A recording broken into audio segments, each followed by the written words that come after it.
Hello, everyone, and welcome back to Beyond Compression, the podcast where we explore the ideas, technologies, and real world challenges shaping today's compressed air industry.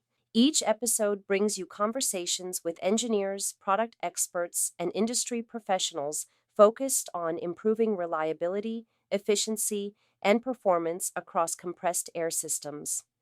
I'm Barbara, and I'll be your host for today's episode. Today, we'll be talking about the evolving automotive manufacturing industry.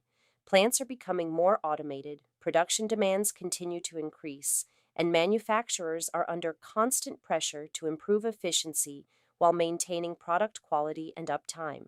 One area that often gets overlooked is the compressed air system, and today we're discussing how automotive manufacturers can improve reliability, efficiency, and product quality through better compressed air system design.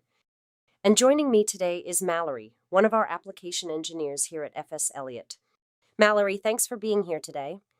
Thanks, Barbara. Happy to join you for this episode.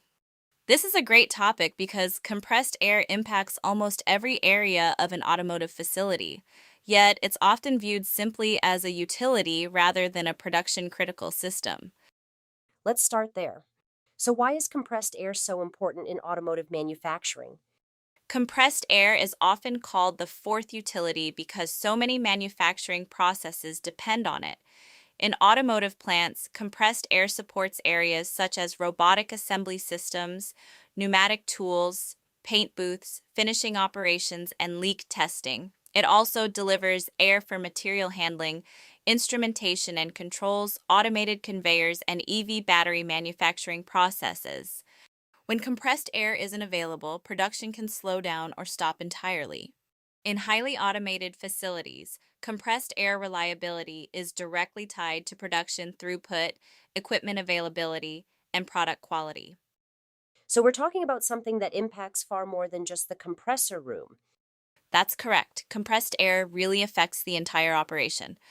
A loss of air pressure can stop robots and interrupt assembly lines and can impact paint quality and create production bottlenecks throughout the facility. That's why automotive manufacturers increasingly view compressed air as a strategic asset rather than simply a utility expense. Now, what about reliability? What should automotive manufacturers consider when designing a reliable compressed air system? Honestly, one of the biggest considerations is redundancy.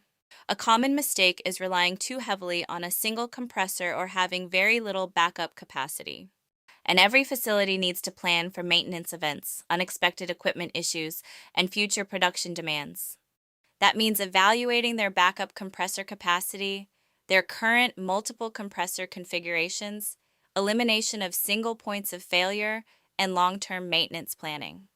Facilities that build redundancy into their system can often continue operating during maintenance or equipment issues, dramatically reducing the risk of unplanned downtime.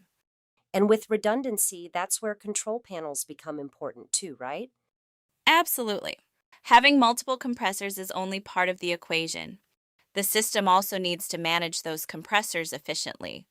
For example, FS-Elliott Regulus control panels offer integrated compressor control, or ICC, which allows up to 6 compressors to operate as a coordinated peer-to-peer network. Any compressor can serve as the master, which provides built-in redundancy while coordinating sequencing, load sharing, and system pressure control. If one compressor is offline, another can automatically assume control and maintain system operation. One thing that's clear is that automotive manufacturing today looks a lot different than it did even a few years ago. With more automation and continued investment in EV production, how can manufacturers make sure the compressed air system they're installing today can support tomorrow's needs? That's a critical question.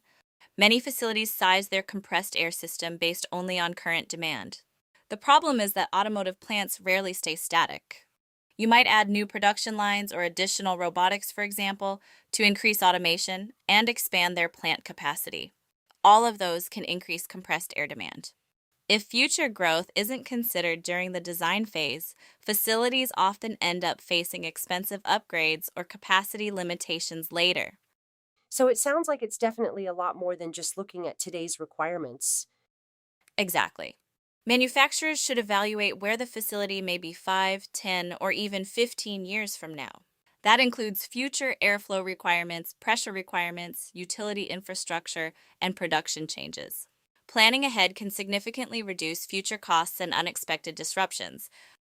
Okay, let's switch gears for a minute and talk about air quality.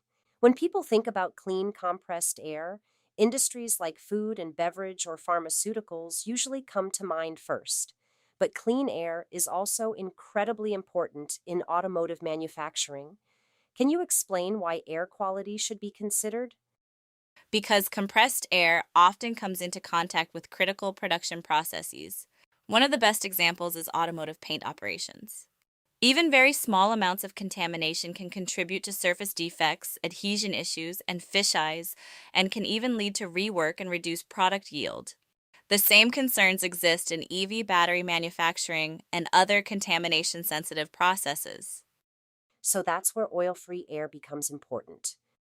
Without a doubt. And that's one of the advantages of oil free centrifugal compressors. They eliminate the possibility of oil contamination from the compression process itself. At FS-Elliott, our compressors provide ISO 8573 1 Class 0 oil free air, giving manufacturers added confidence that they're protecting sensitive equipment, products, and processes. How about other contamination concerns? Are there any others beyond oil? Yes, and that's really just one piece of the puzzle. Many automotive and EV battery manufacturers are looking beyond oil free air and taking a closer look at overall contamination control.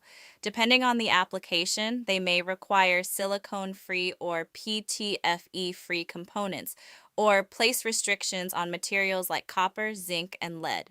As production processes continue to evolve, these requirements are becoming more common. In fact, we're seeing them specified on automotive projects far more often than we did in the past. Let's shift to energy efficiency. How significant are energy cost concerns for automotive manufacturers? The concerns over energy costs are critically important. Over the life of a compressor system, energy typically represents 70 to 80% of total ownership costs. That's why efficiency has such a major impact on long term operating expenses. What are some ways automotive facilities can improve efficiency? Several areas contribute to overall system efficiency, such as compressor selection, system pressure optimization, part load performance, leak management, piping design, and control strategy. As we mentioned earlier, advanced controls play a significant role in overall system efficiency. For example, our Regulus control panels include several features designed to help manufacturers reduce energy consumption and optimize performance.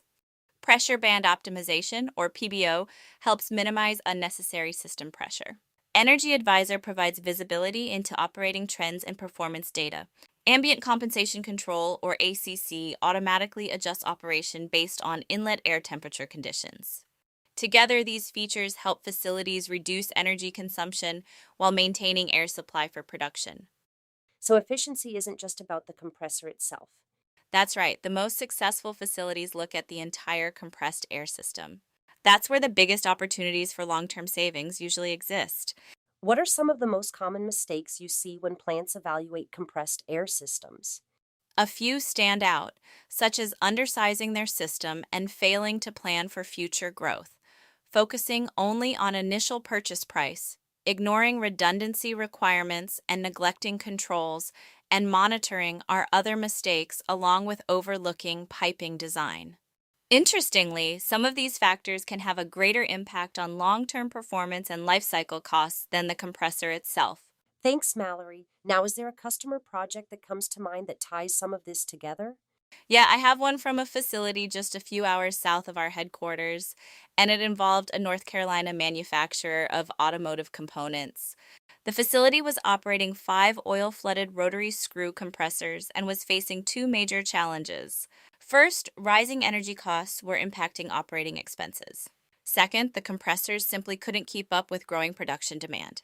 And they were actually experiencing routine production shutdowns because there wasn't enough compressed air available to support operations. It really shows how important it is to take a long term view when designing a compressed air system. That's right. The maintenance team was looking for a way to increase available air capacity while reducing energy and maintenance costs. After reviewing the facility's air demand and operating requirements, we recommended replacing three oil flooded rotary screw compressors with a single FS-Elliott centrifugal compressor, while keeping two rotary units in the system to provide additional flexibility and backup capacity. And what kind of results did they see after making that change? The new centrifugal provided the additional air capacity the facility needed while working alongside the remaining rotary units to support continuous production. As a result, the plant was able to retire three of its original compressors. The customer improved reliability, increased overall energy efficiency, and reduced maintenance requirements. In fact, the project generated more than $100,000 in annual savings through lower energy consumption and reduced maintenance costs. That's a great example because it shows how compressed air improvements can impact much more than the compressor room. That's correct. The project started as a capacity problem, but the solution ultimately improved reliability, reduced operating costs, and helped support uninterrupted production. That's really the goal of a well designed compressed air system. Mallory, thanks for joining us today and sharing your insights. Thank you. It was great to be here. And to our listeners, thanks for tuning in to another episode of Beyond Compression, an FS-Elliott University podcast. If you're evaluating reliability, air quality, energy efficiency, or future expansion plans within your automotive facility, remember that compressed air system design can have a significant impact on production performance and operating costs. To learn more about automotive compressed air solutions, visit our website to connect with one of our team members. And don't forget to follow FS-Elliott on LinkedIn and Facebook for future episodes, engineering insights, and updates from our team. Until next time, thanks for listening, and thanks for letting us be part of your journey towards smarter, more efficient, and more reliable compressed air systems.